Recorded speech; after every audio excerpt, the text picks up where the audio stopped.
much for the invitation to be a speaker at the Economist Forum today and to speak about the future of money. My name is Dr. Ruja Ignatova. I hold a PhD in law. I have always been very interested in financial services and worked about 6 years with McKinsey in Eastern Europe, actually when the crisis hit us really, really bad. I was spending my time in Russia with Sberbank, and it was an interesting time. I want to speak today about, as I said, the future of money, the future of payments. And I am, how to say, a bit sad to listen to the speaker before me, who are having such a gloomy outlook, focusing on all the issues that the region faces, and showing us a future where we have to do a lot of catching up in Eastern Europe, a lot of work, a lot of tasks, a lot of issues. So I would like to take a bit of a different approach. I would like to show people that Eastern Europe can innovate, that Eastern Europe can bring growth, that we are not just a follower country catching up, but actually that we also can show the world that we can do a lot. Our company, which is very young, 1.5 years old, actually writes history currently with cryptocurrency. OneCoin currently reached a market capitalization of $1 billion 3 days ago, which makes me extremely proud. And we have a network of 650,000 users over 190 countries, and we come from Eastern Europe. We started actually in this country. We had the idea in this country, and we do not only describe the future of money, actually we take a very active approach of shaping the future of money. So, Southeastern Europe is a very good place to live, and I'm born here. I have been not raised here the whole time, but I feel home here. But however, even we cannot take an isolated approach and see ourselves as an own microcosmos. The world is getting smaller and smaller. We are living in a world with globalization. Technology is developing at a speed that makes me dizzy sometimes, seeing what happens around us. And all the innovative companies like Facebook, Google, Apple, all of them, unfortunately, are either not even coming from Europe, or like we are just a follower and just saving all our money in Eastern Europe, which is a lot of money for us to go and to buy the newest iPhone outside. So with globalization, the world becomes much smaller, much more transparent, and the needs of consumer and of companies actually change a lot. We have a lot more needs for cross-border transactions. Even as a simple customer, I have to do a lot of shopping, a lot of things outside my country. So, of course, this is a need that we need and we have to address with a company. So, what is the future of money? In my opinion, the future of money, or a big part of the future of money, will be outside the banking system as we know it today. Traditional businesses either will change or new entrants will come in the market. One of the most spectacular entrants that I've been following now for about 5 years is Bitcoin. Now, Bitcoin is a cryptocurrency, the first cryptocurrency, the biggest cryptocurrency currently. And these people who created Bitcoin, nobody officially knows who they are, have my fullest respect for the innovation, disruption, and value creation that they actually did to the financial market. Of course, wherever there's value creation, speculators come, and a lot of turmoil can happen, but these people created something new and something really exciting. Bitcoin and the blockchain technology, which makes financial services independent from governments, independent from regulators even, and independent from banks as we know them, already starts changing the world we live in. However, Bitcoin until now and the more sophisticated cryptocurrencies have been a payment system, an investment system for the either very sophisticated people out there with a very, very solid IT background, for the smart ones, or for the elite who has a lot of money and diversifies their portfolio with a new exotic investment like Bitcoins.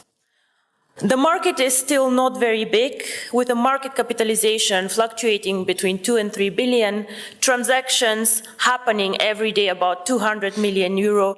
So we still have a lot of potential to grow in the cryptocurrency market, but we see a start. So We have been, or are we still an emerging market? I'm not sure what is politically correct to say, but emerging markets are out there. And we can speak about Latin America, we can speak about Asia, we can speak about Africa, extremely interesting market actually, which is like catching up now. And we can speak about also the small Asian countries. In all these countries, we have an issue that we also had here actually, a lot of people who are underbanked, unbanked, or just forgotten by the big players. Why?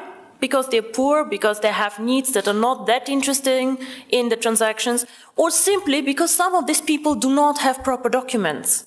I have been in countries where people, every one of them has a smartphone, but has no proper ID card. So how do these people bank?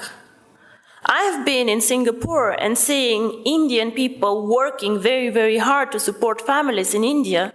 How do these people send money to their families and to their loved ones? Remittance business in Dubai, all the Filipinos working there and pushing economy. What do these people do? What they do is they either go to a bank to do foreign exchange, they go to a Western Union outlet, and they pay high fees. Because why? We as a financial sector charge always most the ones who are the poorest, who are like the ones with the needs that nobody else can serve. If you're an affluent customer, if you have a lot of money, the banks will fight for you, they'll give you cards for free, they'll do their best to make you happy. But the people out there, the mass customers, the ones who actually change the world, the ones who are working for economy, these people are underserved, underbanked, and I believe that cryptocurrency can change their life. And not only me, actually, I think Bill Gates believed the same and said that cryptocurrency can make a huge difference for emerging markets. So, what is really the future of money? I believe that if cryptocurrency is spread out there to the mass market, to people who can be made understand cryptocurrency, and as you say, cryptocurrency sounds very, very complicated, hidden, complex. Can I do it? If we manage to make cryptocurrency actually accessible to people out there who are smart enough to understand a smartphone, who are smart enough to move and to work in an Asian country, if we make it simple, we can become actually the next mass phenomenon, like Google, like Facebook, become a network of active users. Until now, cryptocurrency did not make the leap, in my opinion, because it is not user-friendly, because it's not easy to use for the mass market, and because people perceive it as very difficult. So the person or the company who makes it actually to make cryptocurrency easy to use, accessible in the markets that need it, and this is not the US, gentlemen, this is the emerging markets where people want to work with it, to use it. If we make cryptocurrency not only a tool for speculators and investors to make quick money, but make it usable, if we work on KYC, on documentation, on making it transparent and bringing cryptocurrency to the traditional world with the regulators, by the way, the US actually government, 4 weeks ago, they said that cryptocurrency is actually in a status equal to commodities. So it means that actually cryptocurrency can be treated like virtual gold. Commodities is gold, is silver, platinum, and apparently bitcoins.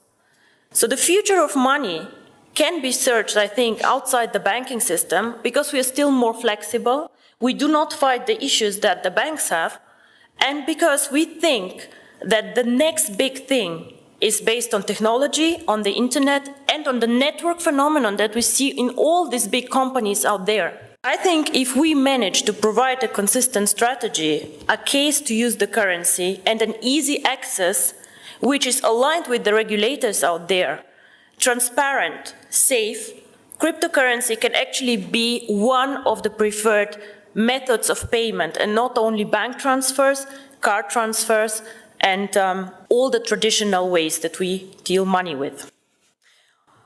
My future, or my vision actually, is the one card, making cryptocurrency one currency like the euro, like the dollars, that you just can go and spend with your card, which can be a Visa, MasterCard, China Union Pay, whatever.